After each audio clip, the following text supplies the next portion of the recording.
السلام علیکم، میرے چینل پر ثاقب رضا مصطفی کے بیانات موجود ہیں۔ مزید بیانات سننے کے لیے میرے چینل کو سبسکرائب کریں۔ بہت شکریہ۔ ایک شخص کو پکڑ کر لوگ لے آتے ہیں، ایک شخص نے ہمارے باپ کو قتل کر دیا۔ حضرت عمر رضی اللہ تعالیٰ عنہ نے پوچھا کیا ماجرا ہے بھائی؟ اس نے کہا جی واقعی میں ان کے باپ کا قاتل ہوں، لیکن میں نے قصداً قتل نہیں کیا۔ ہوا یہ کہ میں ایک مسافر ہوں، جا رہا تھا، راستے کے اندر سبز چراگاہ تھی، میرا اونٹ بھوکا تھا، اس چراگاہ میں داخل ہو گیا۔ اس کے بوڑھے باپ نے پتھر اٹھایا اور میرے اونٹ کو مارا، اس کی آنکھ نکل گئی۔ مجھے بڑا غصہ آیا، میں نے وہی پتھر اٹھا کر اس کے باپ کو دے مارا، لیکن وہ ایسے ٹکانے پہ لگا کہ اس کا باپ فوراً فوت ہو گیا۔ میرا قصد اور ارادہ نہیں تھا، لیکن بہرحال میں اس بات کا اقراری ہوں کہ میں نے اس کے باپ کو قتل کر دیا ہے۔ آپ جو حکم سنائیں میں اس کو قبول کروں گا، لیکن میں ایک مہلت مانگتا ہوں کہ میرے دوست، میرے بھائی کی کوئی رقم میرے ذمے ہے، میرے پاس اس نے امانت رکھی ہوئی ہے اور وہ مجھے پتا ہے کہ میں نے کہاں چھپا کے رکھی ہوئی ہے۔ اگر آپ فیصلہ کر دیتے اور میری گردن کاٹ دی جاتی ہے تو وہ امانت جو میں نے رکھی ہوئی ہے سنبھال کر کے میرے علاوہ کوئی جانتا بھی نہیں ہے تو وہ اس تک کون پہنچائے گا؟ اگر آپ مجھے 3 دن کی مہلت دے دیں تو میں جا کر کے اس کی امانت اس کو واپس کر کے پھر واپس آؤں گا، پھر یہ پھندا پھانسی کا میں اپنے گلے میں ڈلوانے کے لیے تیار ہوں۔ حضرت عمر رضی اللہ تعالیٰ عنہ نے فرمایا کہ کوئی شخص تیری ضمانت دے دے تو ہم تجھے چھٹی دینے کے لیے تیار ہیں۔ اس نے دائیں بائیں دیکھا، پورے مدینے میں اس کا کوئی شناسہ ہی نہیں تھا، واقف ہی نہیں تھا، ایک اجنبی شخص تھا۔ حضرت ابو ذر غفاری کھڑے ہو گئے، کہا حضرت عمر میں اس کی ضمانت دیتا ہوں۔ ضمانت دے دی گئی، وہ چلا گیا۔ تیسرے دن وعدے کا جو وقت تھا، لوگ جمع ہو گئے، دربار لگ گئے، ابھی تک آنے والا نہیں آیا۔ لوگوں نے کہا ابو ذر تو نے غلطی کی ہے، ایک اجنبی کی ضمانت دی اور ابھی تک وہ نہیں آیا۔ اور میاں صاحب فرماتے ہیں ایک بار جو پھائیں اڑ جاندے ہو پھر کدی نہ پھنس دینے۔ ظاہر ہے وہ چلا گیا، واپس تو نہیں پلٹ کے آئے گا، اسے پتا ہے کہ آگے سیدھی سیدھی میری موت ہے، تو تم نے یہ کیا غلطی کی؟ خیر آپ نے فرمایا کہ اگر وہ نہ آیا تو یہ پھانسی کا پھندا میرے گلے میں ڈال لینا، لیکن بہرحال میں نے اس کی ضمانت دی۔ کچھ عرصہ بیتا کہ دور سے گرد و غبار اڑتا ہوا دکھائی دیا۔ جب صورت واضح ہوئی تو وہی شخص تھا۔ حضرت عمر فاروق رضی اللہ تعالیٰ عنہ کے دربار میں کھڑا ہو کہنے لگا حضرت کسی وجہ سے تاخیر سے پہنچا ہوں، معذرت چاہتا ہوں، اب جو حکم ہے پورا کیجیے۔ حضرت عمر رضی اللہ تعالیٰ عنہ اس کے پھانسی کے احکامات جاری کر چکے تھے۔ آپ نے فرمایا کہ ابو ذر یہ بتا کہ تو نے اس کی ضمانت کیسے دی جب تو اسے جانتا نہیں تھا؟ تو سن حضرت ابو ذر غفاری نے کیا کہا ایک اجنبی میرے محمد کے مدینے میں پناہ مانگ رہا تھا اور اس نے چاروں سمت دیکھا اور کوئی شخص نہیں تھا جو اس کو امان دیتا اور اس کی ضمانت دیتا، تو میں نے اس لیے ضمانت دے دی کہ نہ بھی آیا تو اپنی جان چلی جائے گی۔ کل کو یہ تو نہیں کہے گا کہ محمد کے مدینے میں کسی نے ضمانت مانگی تھی، پورے شہر میں کوئی ضمانت دینے والا نہیں تھا۔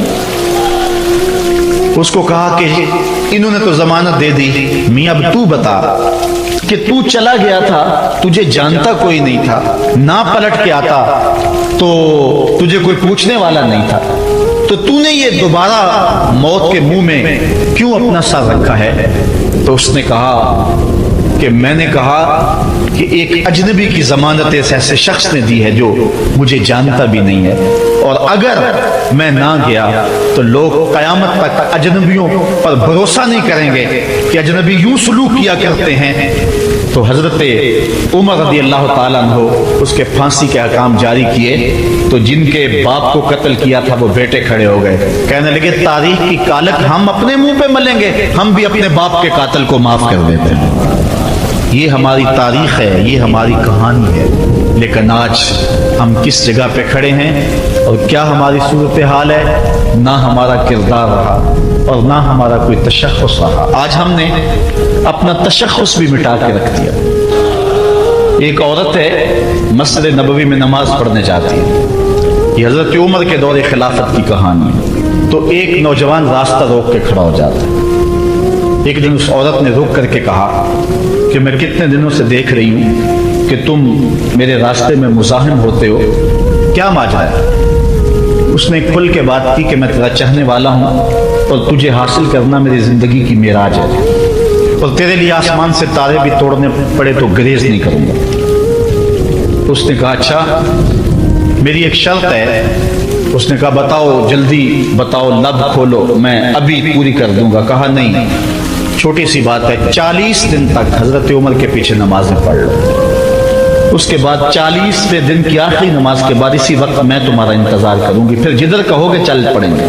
کہا ٹھیک، یہ کون سی مشکل بات ہوئی 40 دن نمازیں پڑھنے سے؟